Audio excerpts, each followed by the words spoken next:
Kita semua punya banyak pengalaman dengan media ya, apalagi orang-orang yang ada di ruang publik. Dan ada yang sangat baik, tapi ada juga yang sangat tidak baik, dan itu menimbulkan trauma-trauma. Orang tidak terlalu ingin berbicara karena itu tadi, termasuk penggunaan istilah. Dan ini teman-teman pers harus kita jujur untuk terus mengevaluasi diri, memperbaiki diri, untuk bisa sampai pada titik secara profesional menjadi pers yang baik.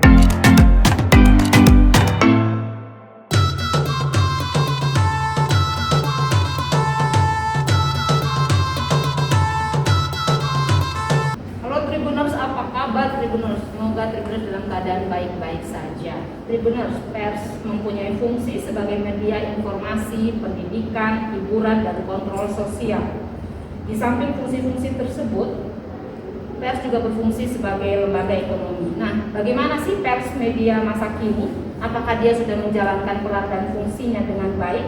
Dan bagaimana penilaian masyarakat, eksekutif, legislatif, hingga kelompok rentan terhadap eksistensi pers masa kini?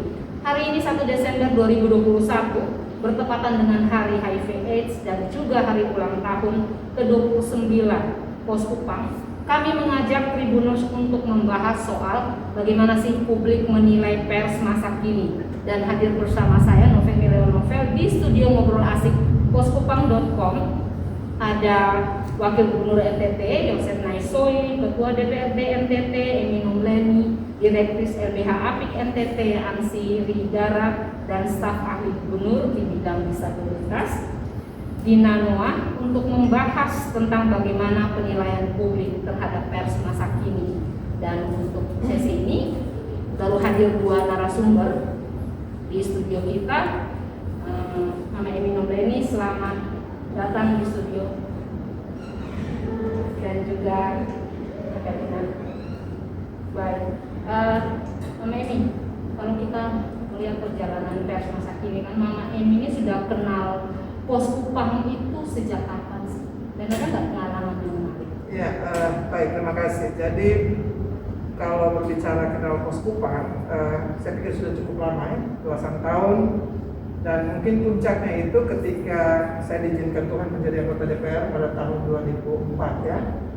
Dan itu di DPR Provinsi sendiri juga kami punya kerjasama dengan Poskupang pada waktu itu, dan disitulah saya menjadi mungkin sekitar 17-18 tahun lalu ya. Jadi ini selain dari memang sebelum itu juga, karena ada beberapa teman-teman yang ada di Poskupang, dan itu kita menjalin persahabatan, dan saya mengenal Poskupang. Hubungannya dengan Poskupang kalau hubungan saya pikir cukup baik ya. Cukup baik karena itu tadi dari 2004 bahkan sampai sekarang kami ada dalam jalinan baik sebagai anggota DPR maupun juga sebagai masyarakat biasa. Dan juga ada pada posisi ketika ada pada organisasi yang kita lewati, misalnya ada di Ngamki, ada di BP Pemuda, itu juga selalu ini ya, karena misalnya kita ngomong tentang Pawai Pasca, teman-teman Poskupang juga selalu meliputnya dengan baik, dan kami semua ada bersama-sama di situ. Jadi relasi saya pikir sangat baik, dan sampai hari ini saya pikir ini relasi yang terbangun cukup baik. Saya tidak tahu kalau Poskupangnya merasa relasinya tidak baik, tetapi kalau saya menganggap atau merasakan bahwa relasi itu bukan cukup baik, sangat baik. Ya, semoga berkah juga masih sangat baik. Amin. Kita terus karena sudah ada, jadi saya pikir tinggal kita menjalaninya dengan cara yang lebih baik, karena relasi ini sebenarnya dia berdampak pada bagaimana kita juga akan menyampaikan sesuatu kepada publik ya, kepada masyarakat. Kalau Bapak Dinas sendiri mengenal Poskupang sejak kapan? Ya, kenal Poskupang itu mungkin sekitaran tahun 2014. Ya, waktu itu kita di organisasi disabilitas kami sering mengadakan kegiatan-kegiatan sosialisasi, dan itu selalu melibatkan media. Nah, Poskupang salah satu media yang kami selalu libatkan untuk bagaimana menyuarakan isu-isu terkait disabilitas. Sudah dari 2014 berarti ya? 2014, dan puncaknya kemarin kajian karakteristik itu 2019 juga semakin berandai dengan. Tapi tidak pengalaman yang tidak menyenangkan begitu dengan Poskupang atau mungkin dengan media lain begitu selama tidak menyenangkan itu mungkin sekitaran tahun 2017 ya, itu ada pernah salah satu media yang meliput informasi terkait dengan disabilitas bukan di daratan Jepang, di daratan Flores. Mereka menginput berita soal disabilitas tetapi menggunakan foto dari teman kami di Kota Kupang, dan itu tanpa persetujuan beliau. Jadi dia tahu berita tersebut dari orang lain yang mengirim gitu. Kok ada foto kamu tapi beritanya bukan tentang kalian gitu. Jadi ini salah satu hal yang menurut kami tidak baik ya, karena informasi itu bisa salah begitu.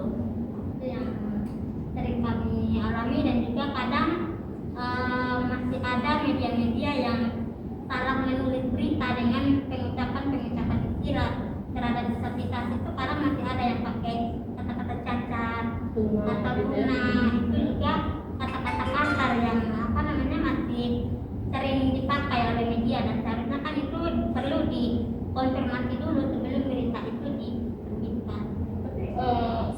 Selama ini ketika ada persoalan begitu bagaimana penyelesaiannya?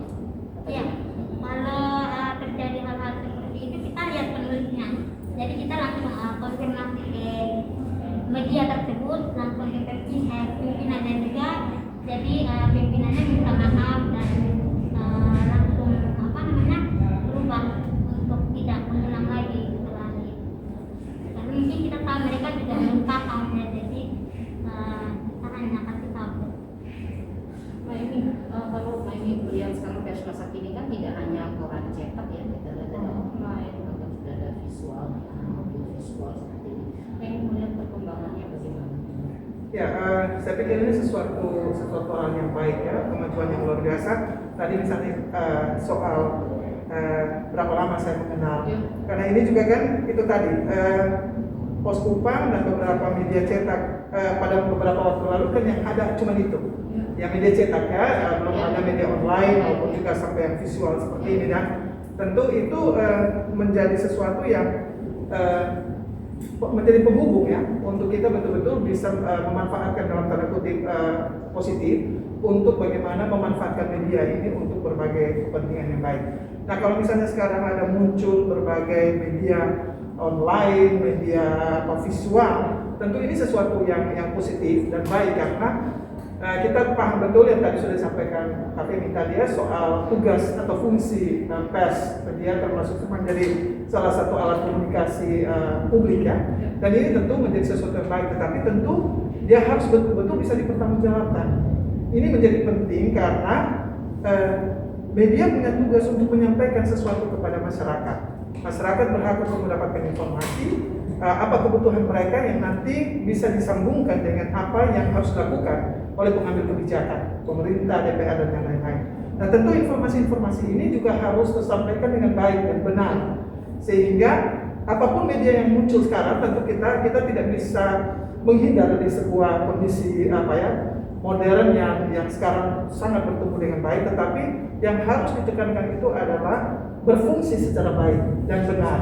Itu yang mungkin menjadi penting. Jadi artinya bukan hanya kecepatan ya, ya, penyampaiannya juga harus baik dan benar. Ya, karena ini sebuah pertanggungjawaban ya kepada publik. Gitu. Mungkin tadi Maimi bilang juga bahwa sesuai dengan bisa menyampaikan aspirasi dan kebutuhan masyarakat ya. Tapi kalau Maimi melihat pemberitaan selama ini di online sama di media cetak yang ada di NTT bagaimana? Ya, jadi saya berpikir kita harus jujur, kita harus jujur menilainya. Saya pikir kalau misalnya media cetak itu kan dia ada proses yang sampai tahapan redaksi yang harus dicek, sampai bahkan penulisan pun juga harus dicek, sehingga dia sampai kepada publik itu betul-betul tersampaikan dengan baik. Nah, media online saya pikir baik, tetapi itu tadi dia tetap harus ada di dalam tataran pers yang benar gitu. Jadi teman-teman yang ada di situ terus harus membekali diri, harus memanfaatkan dengan baik semua sumber untuk dia menjadi pers yang profesional, Sehingga itu tadi, dia tidak hanya sekedar soal dia mencari berita, tetapi bagaimana dia menyampaikannya juga harus tertata dengan baik. Termasuk soal pertarungan seperti yang tadi disampaikan. Tentu kita semua punya banyak pengalaman dengan media ya, apalagi orang-orang yang ada di ruang publik. Dan ada yang sangat baik, tapi ada juga yang sangat tidak baik, dan itu menimbulkan trauma-trauma. Orang tidak terlalu ingin berbicara karena itu tadi, termasuk penggunaan istilah. Dan ini teman-teman pers harus kita jujur untuk terus mengevaluasi diri, memperbaiki diri, untuk bisa sampai kepada titik secara profesional menjadi pers yang baik. Trauma tadi bilang pernah ada satu. Ya, saya pikir tidak perlu memang harus sampaikan, tapi tentu saya punya banyak pengalaman dengan pers ya, sampai kadang-kadang juga menjadi tidak terlalu mengenakan, tetapi itu resiko-resiko kita. Nah, yang kita bangun kembali itu adalah mencoba melakukan komunikasi, tapi juga selalu mengingatkan. Jadi ketika teman-teman harus misalnya wawancara kami atau siapapun, dia tidak boleh hanya sepenggal bahwa ini loh berita yang ingin ditanyakan kepada kami, tapi mereka juga harus mengelola berita, mengelola isu itu supaya mereka tahu. Jadi data-datanya dengan segala macam itu harus ada. Jadi tidak hanya sekedar soal data tanya nama kamu siapa, tapi harus tahu bahwa oh dia siapa gitu. Berarti harus ada proses mengelola juga dan cek lain ya. Berarti tidak hanya melulu soal top news ya. Yang satu orang ngomong terus kita memindahkan apa yang dia omong ke pemberitaan itu, tapi bagaimana dia ngomong. Saya tidak tahu proses di dunia pers ya, tetapi saya pikir ketika sebuah berita itu harus sampai kepada publik, itu tadi ada pertanggungjawaban gitu. Jadi dia tidak hanya sekedar itu tadi memberikan sebuah informasi saja, karena memang yang diberikan itu kan sebuah fakta, tapi tentu dia harus tahu yang seperti tadi misalnya ngomong tentang disabilitas, tapi menulis di situ itu cacat dan yang lain-lain, itu kan tentu dia bukan dari kita yang akan menyampaikan bahwa jangan tulis ini, tetapi hal-hal dasar itu berita sesuatu menjadi dasar itu dia yang harus mengetahuinya untuk dia menyampaikan dalam proses penulisan.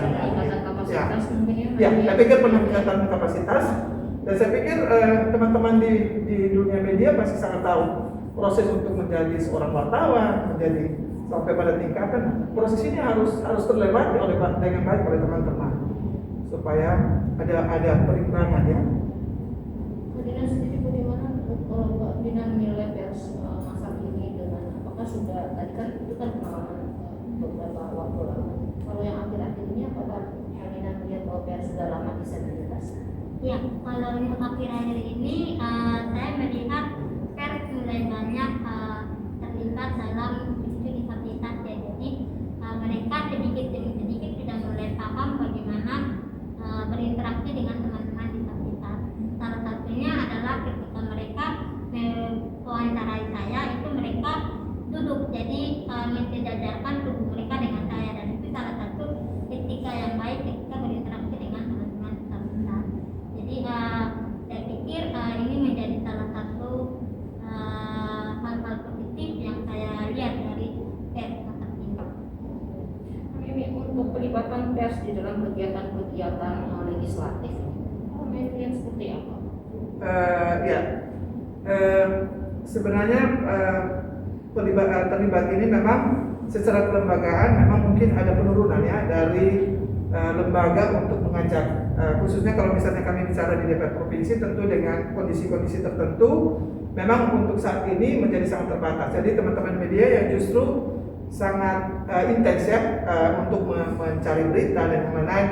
Kalau kami pada periode-periode yang lalu itu kami punya beberapa kerjasama dengan pers ya, khususnya di media cetak untuk ya paling tidak menyampaikan berbagai informasi apa yang dikerjakan oleh DPR yang disampaikan kepada rakyat. Dan ini bagi saya sebenarnya sesuatu yang penting. Kami sedang terus memperjuangkan itu karena itu yang paling penting. Bukan hanya sekedar soal kami bicara apa, tetapi apa yang kami kerjakan di DPR itu harus bisa disampaikan. Dan memang ya sekali lagi kami sedang mendorong untuk lembaga ini tetap harus melakukan komunikasi dengan baik kepada media supaya semua hal yang dikerjakan di DPR itu tersampaikan kepada masyarakat, sehingga itu juga bisa meminimalisir pandangan masyarakat tentang apa sih sebenarnya kerja DPR.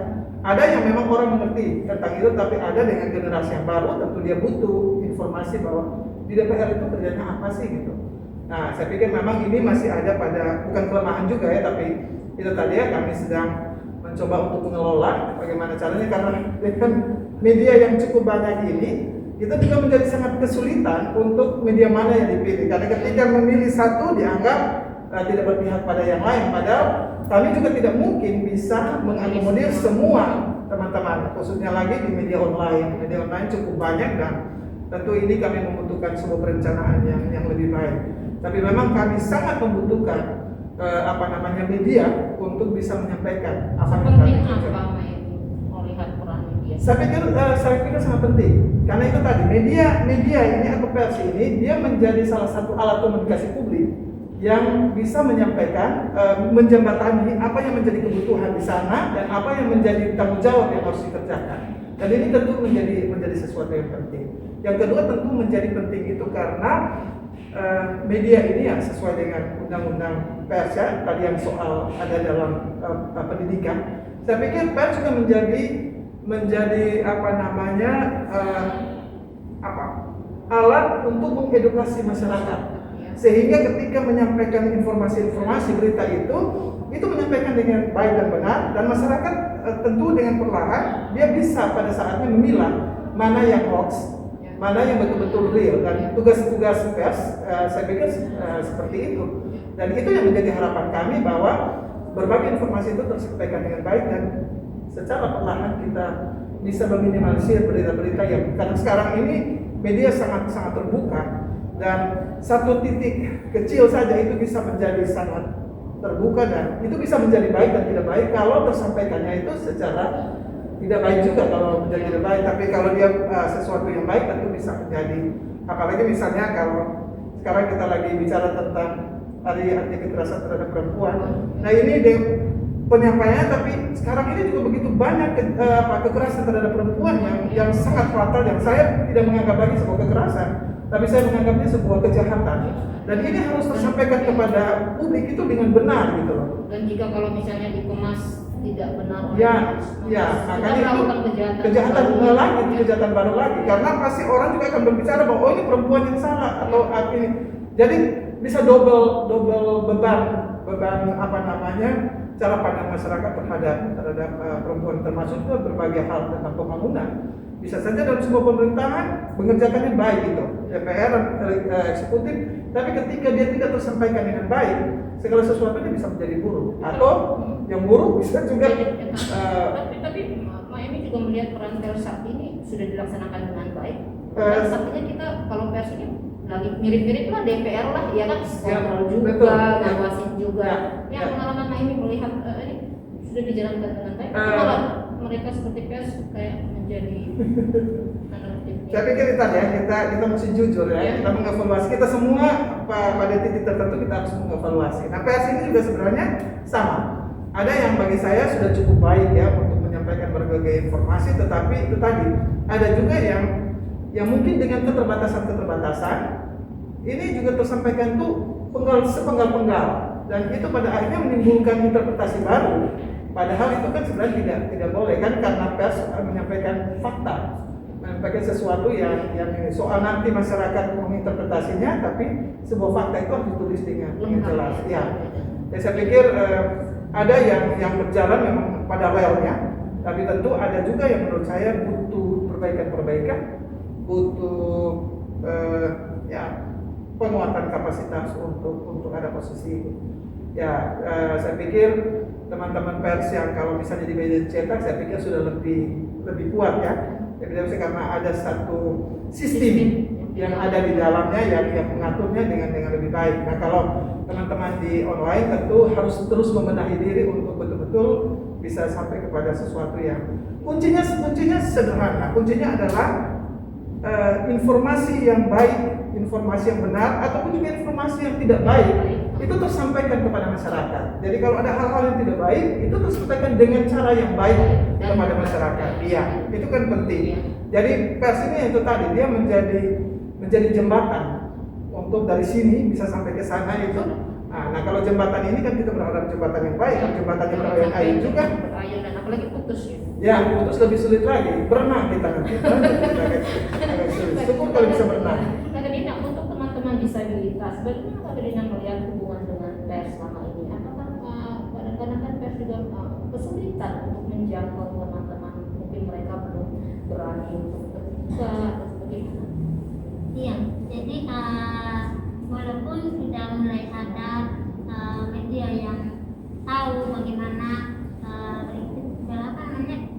ketika berinteraksi dengan disabilitas, tapi kadang masih ada kesulitan-kesulitan yang dihadapi teman-teman ketika harus mendapatkan informasi dari yang disampaikan oleh media.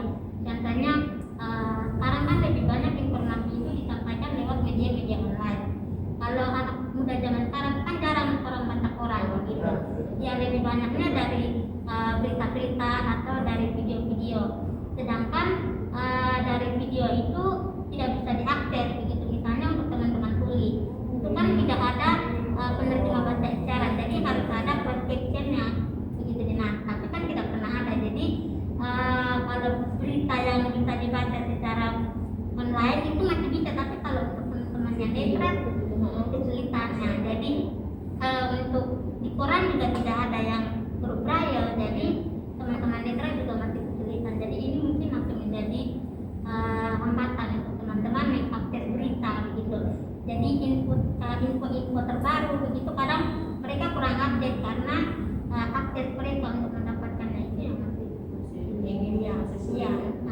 Tapi untuk diketahui Kadina, Ibu Emi dan Tribuners, beberapa kali kami punya digital activity, kami sudah melibatkan teman-teman disabilitas untuk bahasa isyarat, dan itu mungkin belum masif, tapi ke depannya kita akan untuk mengakomodir teman-teman bisa melihat secara visual itu yang fully ya, seperti itu. Mbak Emi, kalau di Pos Kupang nih online maupun cetak, berita apa yang paling suka dibaca? Saya ini sebenarnya menyukai media cetak ini kan sebenarnya yang pertama itu selain dari kita membaca, tetapi kita juga bisa mengarsipkan dengan baik ya. Kita ini. Jadi kalau di Pos Kupang sebenarnya ada banyak ya. Jadi tidak secara spesifik karena biasanya kalau kita buka koran kita langsung semuanya, apalagi kalau ada headline ya, itu kita ini. Jadi kalau untuk di Pos Kupang dan juga beberapa teman-teman media cetak, saya pikir ada banyak informasi-informasi yang cukup baik. Nah, saya pikir juga termasuk misalnya di Pos Kupang sekarang ya mau tidak mau harus juga ada yang digital. Karena seperti tadi ya, bahwa ini sebuah kemajuan, sebuah modernisasi yang tidak bisa kita hindari. Jadi kita harus terus berpacu dengan sebuah kondisi yang terus maju. Jadi ini, tapi saya pikir tetap media cetak menjadi kekuatannya, sesuatu yang luar biasa karena media online baik, saya pikir karena dia sangat cepat ya, informasinya sangat cepat. Tapi saya tetap berharap bahwa media cetak menjadi kekuatan media yang memang bisa menjadi sesuatu yang misalnya kalau kita ngomong sekarang orang tidak suka membaca lagi, saya pikir harus kita kembalikan kepada orang budaya membaca itu tetap, karena bagaimanapun budaya membaca itu tetap menjadi sesuatu yang media online pun juga kita harus membaca, tidak mendengar. Jadi saya pikir karena memang dengan alat yang ada sekarang itu dengan mudah, tetapi kalau media cetak kita lebih berharap bahwa kita ada dalam kondisi santai di rumah dengan atau di mana kita bisa membawanya. Karena kalau ini di tempat yang tidak ada jaringan juga akan sulit. Jadi kalau di Pos Kupang ya memang tidak semua rubrik saya suka, tetapi tentu yang paling utama ini sebenarnya berita-berita yang menambah bukan pengetahuan ya, menambah informasi yang dengan cepat dan kita bisa membaca dengan secara perlahan. Tapi yang kedua memang ada beberapa rubrik ya, kalau soal misalnya ada rubrik-rubrik khusus untuk tokoh dan yang lain-lain, dan mungkin yang agak sedikit perbanyak kalau memang mau tentang perempuan. Ya, tentang perempuan dan anak, juga ini kelompok-kelompok disabilitas. Saya lebih berbicara tentang kelompok rentan. Anak kelompok rentan ini ketika kita terus mengekspos mereka tentu ada penguatannya, perempuan, anak, disabilitas dan juga orang muda. Ya, karena orang muda ini dia sangat potensial, dia menjadi potensi yang menjadi kekuatan, tetapi kalau dia tidak dikelola dengan baik, dia bisa menjadi kelompok rentan juga. Ya, karena dia terabaikan, padahal dia punya potensi. Seperti perempuan punya potensi yang sangat kuat, tapi selama ini dengan budaya dan yang lain-lain dia menjadi kelompok yang sangat rentan, begitu. Karena tanda kutip terabaikan, karena memang kita lebih kepada netral gender, jadi semua kita anggap bahwa yang ini pembangun ini sudah mencakup semua, padahal ada kelompok-kelompok rentan yang memang harus ada di situ. ya. Misalnya rubrik tentang orang-orang tua, orang-orang tua yang punya sejarah yang bisa menceritakan. Karena sekarang ini kita harus akui ada banyak hal yang terputus di kita. Nah, mungkin saja dengan pengalaman-pengalaman orang tua yang mungkin dia menjadi tokoh apa atau pelaku-pelaku sejarah, dia bisa terus diinformasikan. Dan ada kebanggaan kalau di media cetak kan. Dulu kalau pertama kali saya menjadi anggota DPR misalnya, kalau muncul itu kan bangga sekali kalau ada di koran gitu. Saya pikir saya pikir masih sampai sekarang semua orang pasti sangat bangga ketika dia muncul di media. Tapi tentu dengan informasi yang baik yang memberikan inspirasi tentu. Dan itu saya yakin pasti. Saya sekarang juga tetap kalau di media muncul juga pasti punya kebanggaan kan. Ada yang lihat, oh iya, ini ada muncul ini.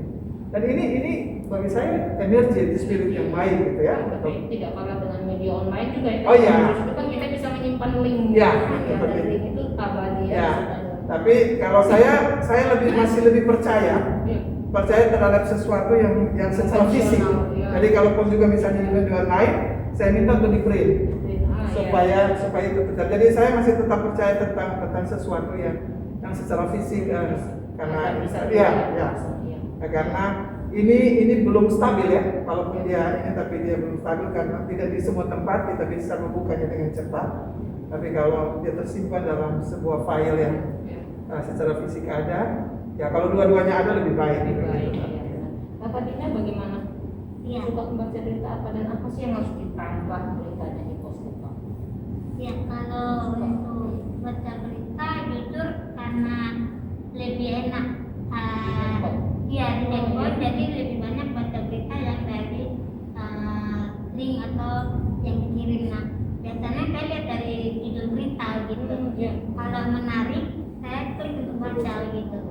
Dan akhir-akhir ini yang sering saya ikuti ya terkait kekerasan terhadap perempuan itu, bagaimana mereka menangani kasus tersebut. Jadi saya tidak ketinggalan informasi tersebut karena saya banyak mendampingi teman-teman disabilitas. Jadi kayak mempersiapkan diri kalau misalnya punya teman disabilitas yang mengalami, saya tahu jalurnya seperti ini. Bisa berprosesnya dengan jalur yang mana? Iya, jadi kalau untuk media koran sendiri saya rasa itu sangat penting juga ya untuk kita pegang karena seperti yang Mama bilang bahwa di HP ini tidak semuanya ada informasi di koran itu berbeda dengan yang di HP. Tidak semua terinput di dalam media online. Jadi terkait misalnya lowongan kerja atau informasi kesehatan dan lain-lain itu kan banyak dimuat di koran begitu. Jadi kadang bisa dapat juga di koran daripada di media online. Ya, tapi saat ini Poskopang online juga sudah mulai ke situ mengambil hal-hal yang ada di koran cetak dan memasukkan semua di koran di online. Jadi mengakomodir semua yang di koran cetak ke halaman online seperti itu. Nanti untuk kekerasan terhadap perempuan dan anak bagaimana publik dalam hal ini perempuan dan anak menilai tentang media, nanti kita akan bicara lebih lanjut dengan Ibu Ansi seperti itu. Ini Mayemi, apa nih harapannya untuk teman-teman wartawan dan media? Secara umum, kalau secara umum ya itu tadi ya, saya berharap bahwa teman-teman terus membekali diri karena ternyata teman-teman pers itu adalah orang-orang penting yang dipercayakan untuk membawa memberikan informasi kepada masyarakat, kepada publik. Dan tentu itu yang kita harapkan bahwa informasi itu bisa tersampaikan dengan baik. Dan yang kedua mungkin saya berharap memang ya pers harus tetap ada pada relnya. Dia tidak boleh ada pada pragmatis ya, tapi dia ada pada netral untuk bisa secara baik menyampaikan informasi. Oke, kalaupun harus ada karena ada kepentingan, tapi tentu harus bisa dikemas dengan baik supaya ya kita mencegah masyarakat supaya dia tidak terpecah, dan yang paling utama dia mendapatkan informasi yang benar. Itu yang paling penting, dan kita semua membutuhkan pers, kita semua membutuhkan teman-teman wartawan. Dan ya tadi saya bilang relasi kita sangat kayak kita, kalau menurut saya baik, tapi saya tidak tahu kalau teman-teman, karena mungkin saya juga termasuk orang yang cukup sulit untuk berbicara secara spontan langsung, karena ada tanggung jawab yang harus kami jaga. Tidak saja hanya mewakili sendiri, tetapi ada itu, sehingga kadang-kadang mungkin teman-teman merasa bahwa kita tidak cukup familiar dengan pers, tetapi itulah ada hal-hal yang memang harus kita jaga dan kita kemas dengan baik supaya apa? Sekali lagi bahwa masyarakat tidak kocar-kacir, tidak kacau balau dengan apa yang kita omong. Kita punya kebebasan untuk berbicara, tapi tentu pembicaraan kita harus sesuai dengan konteks apa yang menjadi tanggung jawab kita. Karena jangan sampai itu menjadi bias dan lain-lain. Sekali lagi bahwa memang mau tidak mau teman-teman media, khususnya teman-teman orang muda yang baru memulai karir menjadi wartawan dan yang lain-lain, terus membekali diri. Jadi jangan puas dengan kondisi yang ada, tetapi terus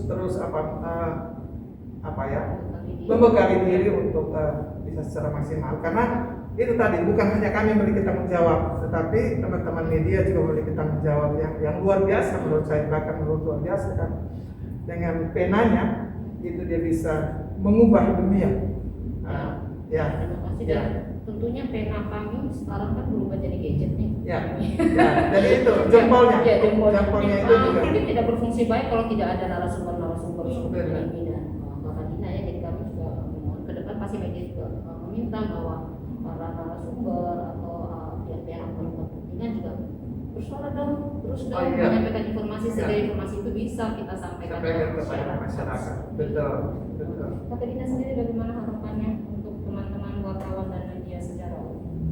Ya, kalau harapan saya semoga ke depan media pers ini bisa menjadi media informasi yang inklusif, yang mana bisa diakses oleh semua orang, terutama untuk teman-teman disabilitas. Jadi mungkin hal-hal kecil seperti menyediakan protection di bawah video atau hal-hal yang berkaitan dengan disabilitas itu mungkin bisa diperhatikan oleh teman-teman pers, dan juga bagaimana teman-teman menulis berita itu juga perlu diperhatikan kalimat-kalimat dan supaya tersampaikan ke masyarakat itu tidak menimbulkan asumsi yang buruk lagi terhadap teman-teman disabilitas. Dan mungkin itu bisa perlu dikonfirmasi ulang kepada narasumber sebelum berita tersebut diterbitkan gitu. Jadi semoga dengan adanya dialog seperti ini, informasi-informasi bisa tersampaikan juga kepada teman-teman wartawan. Itu juga berarti sesekali kita bisa dong undang Bapak Dina untuk bisa mencerahkan teman-teman wartawan untuk bagaimana bisa menulis tentang ini dengan lebih baik ya, tentang disabilitas dengan lebih baik ya. Mungkin banyak yang belum paham tentang disabilitas. Dan yang terakhir nih, kan kita ulang tahun nih hari ini nih sampai Desember 2021. Apa nih yang akan disampaikan ke pos utama ini? Kami temanya tahun ini the next level. Ya, baik. Saya ingin menyampaikan selamat ulang tahun kepada Poskupam ke-29. Tentu ini perjalanan yang tidak mudah ya. Tidak mudah karena 29 tahun bagi ukuran manusia dia masih sangat muda. Tetapi tentu bagi dunia pers ini 29 tahun tentu ini perjalanan yang sangat luar biasa. Sehingga harapan kami terus menjadi media yang kuat, media yang tangguh, tapi juga media yang humanis kepada masyarakat, tapi tidak saja kepada masyarakat yang akan tersampaikan, tapi juga masyarakat yang ada pada posisi untuk memberikan informasi dan tentu terus memberitakan hal-hal yang positif, hal-hal yang baik, kepada masyarakat, tetapi juga ketika ada hal-hal yang memang harus tersampaikan kepada masyarakat karena kondisi-kondisi tertentu juga memang harus menjadi media yang ya, kami terus berharap bahwa kalau tagline-nya sekarang the next level berarti sudah harus lebih baik dari yang kemarin, dan saya pastikan bahwa pasti akan lebih baik dari yang kemarin.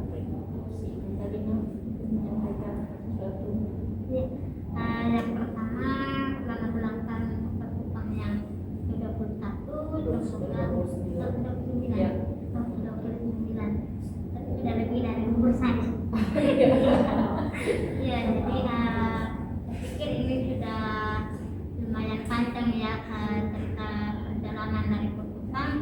Semoga ke depan Perkupang semakin bertahan menjadi salah satu media di Kota Kupang yang bermanfaat bagi masyarakat dengan menyediakan informasi-informasi yang sesuai fakta dan bermanfaat untuk setiap orang, dan menjadi media yang inklusif yang bisa diakses oleh semua kalangan masyarakat.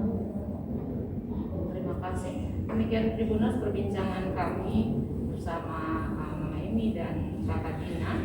Nanti kami juga akan menunggu kedatangan Pak Wagub, Pak Joseph Neswe dan Direktur SDA MTT yang mereka masih dalam perjalanan nih katanya. Jadi kebetulan Mbak Emi dan Kakak Dina ada kegiatan lain ya, sehingga harus meninggalkan studio ini. Baik, Mama Emi dan Kak Dina, saya bersama manajemen Poskupang menyampaikan terima kasih sekali atas kedatangannya ke sini hari ini, dan semoga ke depan kita masih bisa terus menjalin kerjasama yang lebih baik ya. Baik, Tribuners, kebebasan pers itu berarti kebebasan untuk mengkritik dan menentang, juga kebebasan untuk menghasilkan berita yang bertanggung jawab ya, seperti yang Ibu bilang. Dan berita bertanggung jawab itu tidak saja berita yang baik, tapi berita yang benar, dan juga berita yang bisa inklusi sehingga bisa mengakomodir setiap kebutuhan masyarakat termasuk kelompok rentan. Baik Tribuners, saya Novemi Leon Novel bersama Ketua DPRD Komisi Nusa Tenggara Timur Emi Mauleni dan staf ahli Gubernur NTT Dina Noah menyampaikan pamit undur diri. Dan untuk Poskupang, the next level. Oke, terima kasih Mas. Kami tersenyum tapi tidak terlihat. Masalahnya ini dia aku kena bully kalau kita. Oke, ini saya foto dulu dari gambaran itu. Sudah baik kan? Kalau belum baik kan tambah kurang lagi. Saya salah soalnya.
Nanti kami kena denda ada. Kami kena denda ada. Tidak masuk. Untuk dicari besar itu.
Jadi saya pernah kantor dan dia mulai berpas semua, lalu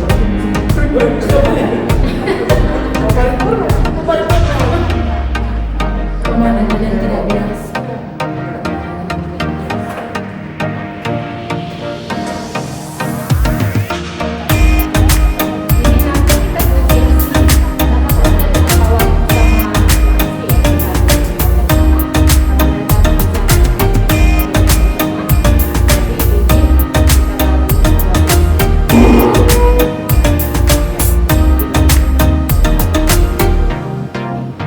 Berarti saya tidak tutup, kalau nanti saya tutupnya yang saya yang bagus. Ya. Kalau seperti gila itu apa? Kalau saya di rumah ini gitu.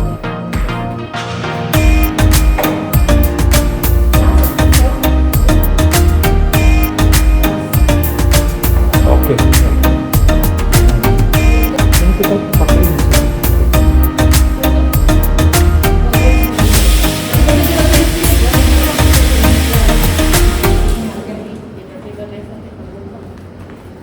Oke.